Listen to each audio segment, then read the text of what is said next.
नमस्कार। About India channel में मैं अनिल केसरी आपका स्वागत करता हूं। अबाउट इंडिया चैनल का वास्तविक उद्देश्य भारत की संस्कृति, भारत की सांस्कृतिक विरासत, धरोहर, पर्व त्यौहार आदि को समझना है। और इसी कड़ी में आज हम भारत के पर्व त्योहारों की श्रृंखला लेकर आए हैं। तो आज गंगा दशहरा भी है और गंगा दशहरा की आपको ढेर सारी शुभकामनाएं। गंगा दशहरा वास्तव में इसे एक क्षेत्रीय महत्व के त्योहार या पर्व के रूप में जो है वह देखा जाता है। तो क्षेत्रीय पर्व है तो निश्चित है कि गंगा दशहरा यानी गंगा नदी से जुड़ा हुआ है। तो निश्चित है कि गंगा जहां पर प्रवाहित हो रही होगी उसके आसपास के क्षेत्रों में इस पर्व का विशेष महत्व होगा। आइए जानने का हम लोग प्रयास करें कि आखिर गंगा दशहरा है क्या। तो गंगा दशहरा को अगर हम देखें तो इस दिन दरअसल गंगा की पूजा की जाती है, गंगा में स्नान किया जाता है। तो आखिर ये परंपरा जो है वह कैसे चल पड़ी। तो दरअसल वास्तविकता यह है कि हिंदू धर्म की अगर मान्यता को गौर करके देखा जाए तो दरअसल इसी दिन गंगा नदी स्वर्ग से भगवान शिव की जटाओं के माध्यम से धरती पर अनावरण हुआ था। क्योंकि कहा जाता है कि गंगा नदी देवताओं के आशीर्वाद से धरती पर जो है भेजी गई थी मानव के कल्याण के लिए। यह हिंदू धर्म की मान्यता है।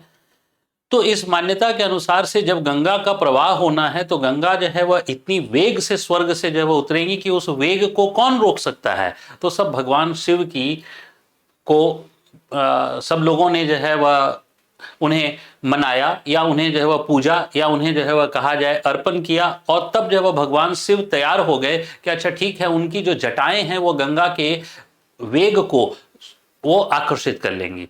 तो स्वर्ग से गंगा उतरती हैं और भगवान शिव जो है जो कैलाश पर जो है वह बैठे हुए हैं वो अपनी जटाओं में गंगा को समाहित करते हैं और उसके बाद गंगा जो है वह धरती पर प्रवाहित होती है।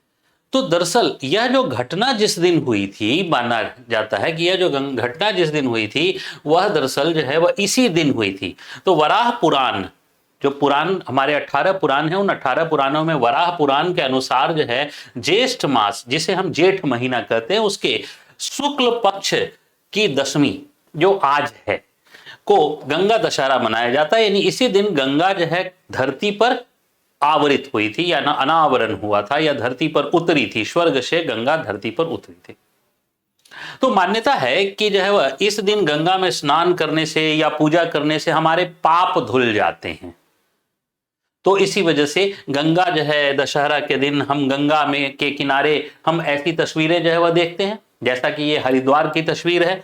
इसके बाद जो है वह केवल हरिद्वार ही नहीं बल्कि हम देखें तो प्रयागराज में भी जो है वह वैसी ही जो है वह तस्वीर जो है वह हमें गंगा के किनारे देखने को मिलती है। हम अगर वाराणसी के घाटों को देखें तो वहां भी जो है वह हमें गंगा दशहरा में सेम तस्वीर जो है वह देखने को मिलती है, यानी भीड़ जो है वह देखने को मिलती है और सामूहिक स्नान है। और इसके बाद हम एक अन्य प्रमुख शहर नगर जो है जो पटना है उसको जो है अगर देखें तो वहां भी जो है वह हमें गंगा दशहरा के दिन एक भीड़ जो है वह देखने को मिलती है। अब मुद्दा है उसके साथ साथ पूजा भी किया जाता है। गंगा की जो है वो पूजा की जा रही है। गंगा की पूजा जो है वह आरती के रूप में भी जो है वह की जाती है। अब मुद्दा है कि हम लोग जो है वह इस गंगा दशहरा के माध्यम से जो है वह क्या संदेश देना चाहते हैं। तो वास्तविकता है कि नदी पूजा, जो नदी पूजा है वह नदी के एक महत्व को स्वीकार किया जाना है। हम किसी की पूजा क्यों करते हैं, उसके महत्व को स्वीकार करते हैं। जैसे आप देखिएगा हमारे जो है वह समाज में भी एक सामान्य जो है वह बोलचाल की भाषा में जो है वह कहा जाता है कि तुम बॉस की बहुत पूजा करते हो। क्यों? क्योंकि बॉस से वह हमें नौकरी दिए हुए हैं, बॉस से वह हमें रोजगार दे रहे हैं, वह हमें सैलरी दे रहे हैं, तो इसलिए हम बॉस की पूजा करते हैं।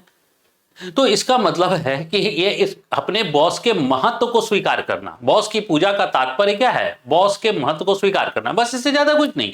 ठीक इसी प्रकार नदी पूजा का भी तात्पर्य है नदी के महत्व को स्वीकार किया जाना, इससे ज्यादा कुछ नहीं।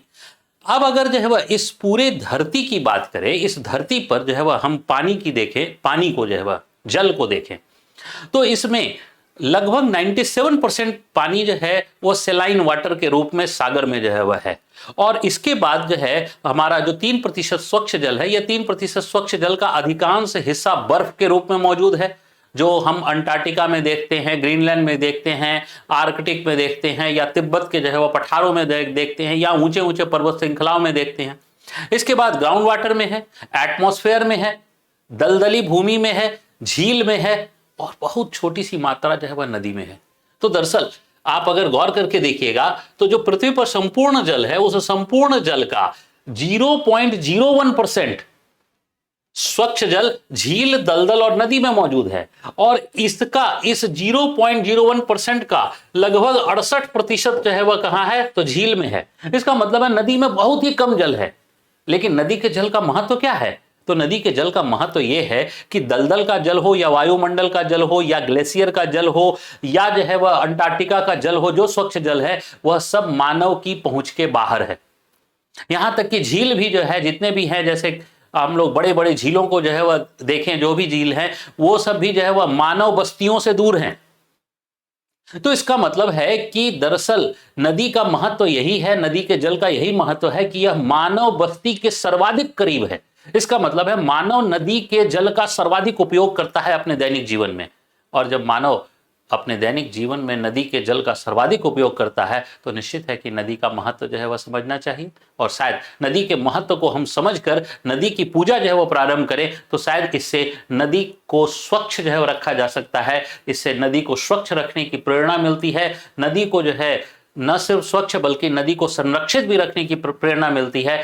क्योंकि ऐसे भी कहा गया है कि कोई भी सरकारी कार्यक्रम, चाहे से नमामि गंगे वगैरह जो भी कार्यक्रम हो, वो तभी सफल हो सकते हैं जब जनता स्वीकार करे, और जनता जो है वह कानून से ज्यादा संस्कृतियों से स्वीकार करती है। इसलिए गंगा दशहरा जैसे जो है वह पर्व त्योहार का आज भी जो है वह विशेष महत्व है, जिसके माध्यम से हम नमामि गंगे जैसी योजनाओं को अधिक सफल बना सकते हैं।